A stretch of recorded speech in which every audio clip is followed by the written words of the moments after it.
Colorado's mountain towns were supposed to be the safest real estate bet in America.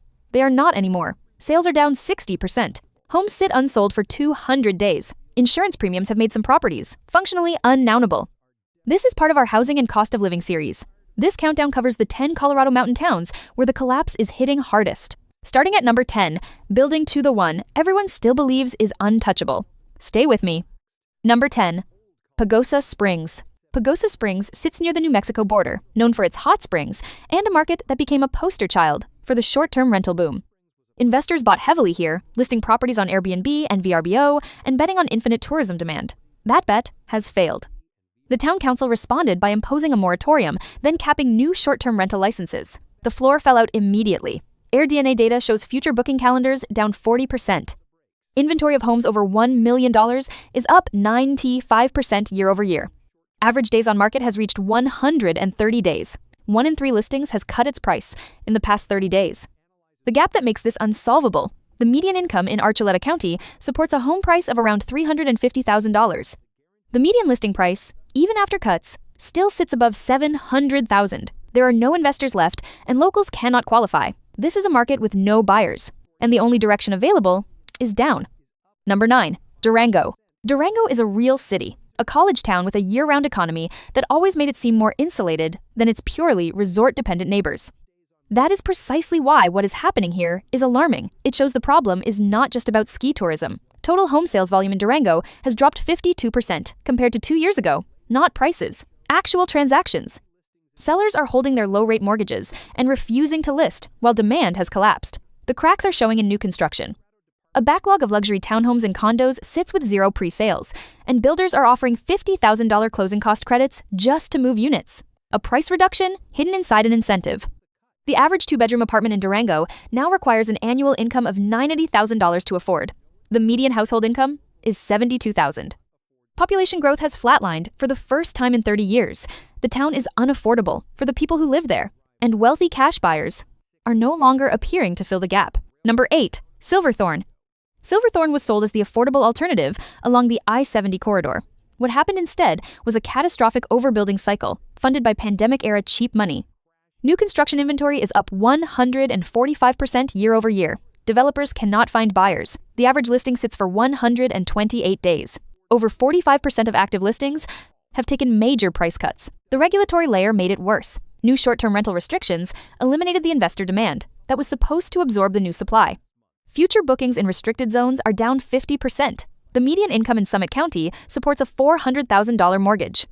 The median home price is still $900,000.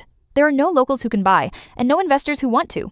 Population figures show a decrease for the first time in 2 decades. The people holding the consequences are developers who built too much and buyers who bought at the top. Number 7, Crested Butte. Crested Butte positioned itself as the authentic alternative.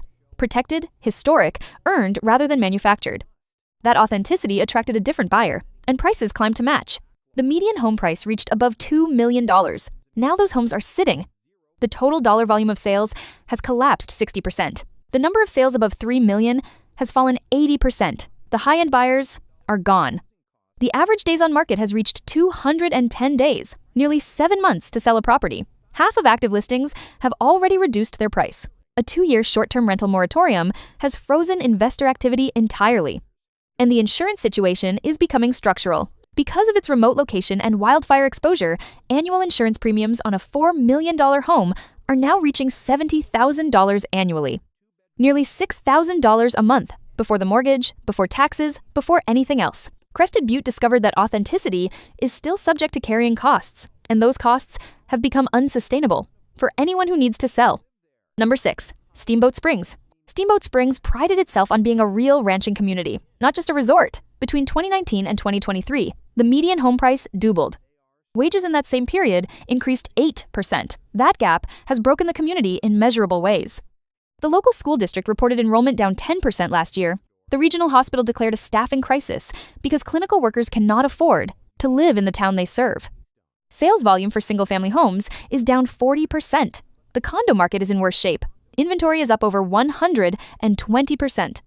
Prices on older units are down an average of 25% from their peak. Properties that sold for $900,000 2 years ago are receiving offers at $650,000. And sometimes not selling at those prices either. When a community prices out the people who make it function, the economic activity that justified those prices begins to disappear. Steamboat Springs is discovering that the resort economy depends on a workforce, and the workforce is gone. Number 5, Breckenridge. Breckenridge welcomes over 3 million visitors annually and carries one of the most recognized mountain resort brands in the country. It is also a town in the middle of a self-inflicted financial crisis. The town council passed one of the strictest short-term rental ordinances in the state. The Summit County Association of Realtors described the result as a 30% vaporization of property values in restricted zones. Rental revenue in affected areas is down 70%. Inventory is up 90%. Transactions have fallen for 6 consecutive quarters. 45 storefronts on Main Street now sit empty, the highest vacancy rate in the town's history. The median home price is still above $1.5 million, but actual transactions tell a different story. The average sale-to-list ratio has dropped to 92%. Day trippers have replaced multi-week renters, and the spending patterns that justified commercial rents have shifted significantly. Number 4, Telluride. Telluride built its identity entirely around exclusivity, a box canyon so isolated that reaching it signals commitment. That exclusivity attracted ultra-high net worth buyers and pushed prices to levels that made the rest of this list look reasonable.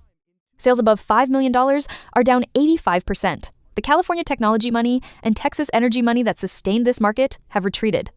Average days on market is approaching 300 days. Inventory between 5 and 10 million is up 150%. Service workers are now bussed in from 2 hours away because no one who works in Telluride can afford to live there. The insurance situation is existential. Because of wildfire exposure in the surrounding canyon, State Farm and Allstate have issued moratoriums on new policies in the area. You cannot get a mortgage on a property you cannot insure. Buyers who purchased in the last 3 years are now facing the possibility of being unable to sell or refinance until the insurance market stabilizes, and there is no clear timeline for when that happens. Number 3, Edwards. Edwards is not a name most people outside the Vail Valley would recognize. It is the unincorporated community where the teachers, nurses, hotel managers, and firefighters who make Vail function actually live. That is precisely why what is happening there matters more than almost anything else on this list. During the pandemic, wealthy buyers did not stop at Vail. They bought everything within reach, including workforce housing in Edwards. Most of those displaced workers left the region entirely. The Eagle County Job Board shows over 3,000 open positions, not because the economy is growing, but because no one can afford to fill them. The school district is short 70 teachers. Consumer spending is down 20%. Sales of homes under $1 million, the local market, are down 60% because the buyers for that market have been displaced. Meanwhile, homes above $2 million sit empty. Their owners visit 3 weeks a year. When the service infrastructure that justifies a $5,000 per night hotel room disappears, the wealthy stop coming. Edwards is showing what that transition looks like in real time. Number 2, Vail. Vail was engineered from the beginning to be a perfect alpine destination. For 50 years, it was one of the most reliable real estate markets in the country, a place where prices were assumed to move in only one direction. That assumption no longer holds. The average monthly HOA fee in Vail Village now exceeds $2,000, $24,000 a year, before mortgage payments, before property taxes, before club memberships. Total transactions in Vail Village have dropped 70% from peak. The average condo in the village was built in 1984. Buyers are factoring in renovation costs that can reach $500,000 before anything else. That math sends buyers to newer resorts: Jackson Hole, Big Sky, Park City. The median days on market has reached 180 days. The average price reduction is 12%. On a $5 million property, that is a $600,000 haircut before negotiation even begins. The town is facing a $20 million budget shortfall. As sales tax revenue has collapsed, Vail built its identity on aspiration. A new generation of aspirational buyers has moved on. Number 1, Aspen. Aspen is the only reasonable place to end this. It is not just a mountain town, it is a global brand, a byword for wealth at a level that most other resort destinations do not approach. And it is experiencing the most severe real estate collapse in Colorado by every measurable metric. The median sales price for a single-family home in Aspen has fallen 32% from its peak. Homes valued at $40 million are selling at $28. Total sales are down 65%. Active listings are up 210%. Average days on market has reached 275 days. In a market where desirable inventory once moved within days. Luxury retail sales and art gallery revenues are down 50%. The commercial tax base has effectively evaporated. More than 60% of all homes in Aspen are vacant for more than 10 months of the year.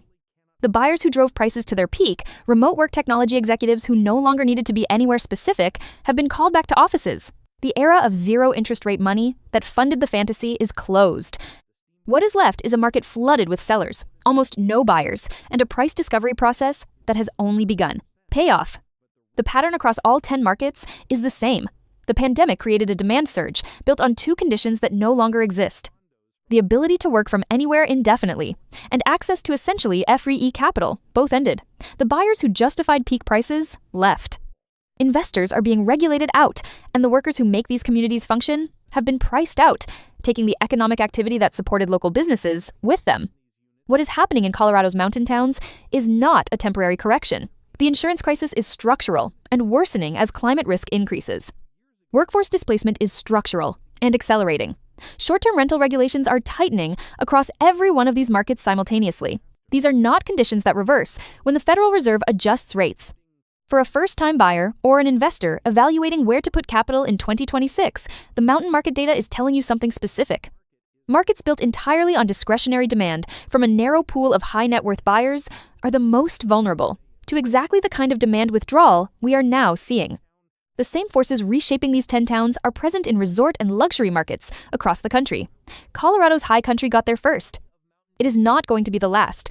If you want to understand which markets are still early in that process, that breakdown is already on your screen. I will see you there.